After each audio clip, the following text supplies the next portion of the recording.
Кабырды тебелөөдөн жана ал жерде ажат өтөөдөн алыс болуу. Уқбат ибн Амир радиаллаху анху риваят кылган хадисте Аллахтын элчиси саллаллаху алейхи вассалам айтты: "Лан амши аля джамратин ау сайфин, ау ахсифа на'ли бириджли, ахаббу илайя мин ан амши аля кабри муслим, ва ма убали авастал кубури кадайту хажати, ау вастас сук." Мусулмандын кабырынын үстүнөн тебелеп өткөнүмдөн көрө кызыган чоктун үстүнөн же кылычтын мийизинен басканым же болбосо бут кийимимди өз бутум менен тиккеним мен үчүн жакшыраак. Ошондой эле базардын ортосунда ажат өтөгөн менен мүрзөнүн ичинде ажат өтөгөндүн арасында эч кандай айырмачылык жок. Экөө тең бирдей жийиркеничтүү иш деп эсептейм. Ибн Мажа. Хадистен алына турган сабактар. Биринчи, адамдар жаткан көрүстөндө ажат өтөө шариятта арам кылынган иштерден. Анткени мүрзөдө өлгөн адамдардын кабырлары бар.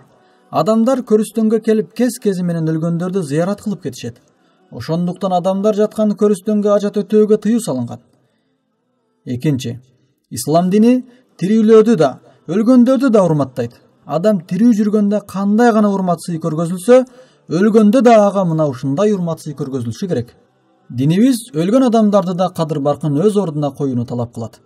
Тирүү жүргөн адамдын үстүнө ажат кылынбагандай эле, өлгөн адамдардын кабырына да мындай жаман жоруктарды кылганга болбойт.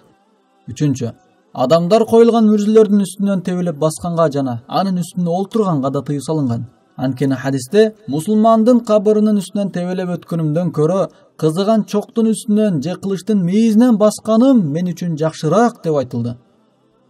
Төртүнчү, мына ушундай бардык нерсени бизге ачык баяндап койгону ислам дининин толук дин экендигин дагы бир ирет далилдейт. Адам баласы жашоосунда кандай гана абалга туш болбосун, анын өкүмүн шарияттан алышы керек. Анткени ислам дини Аллах өкүм кылган дин. Кимде ким Аллахтын өкүм буйруктарына моюнсунуп жашаса, анда ал эки дүйнөдө тең бактылуулукка жетет.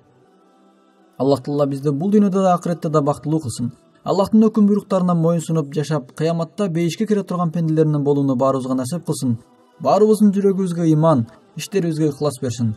Aqulu qawli hadha wa astaghfirullah li wa lakum. Assalamu alaykum wa rahmatullahi wa barakatuh.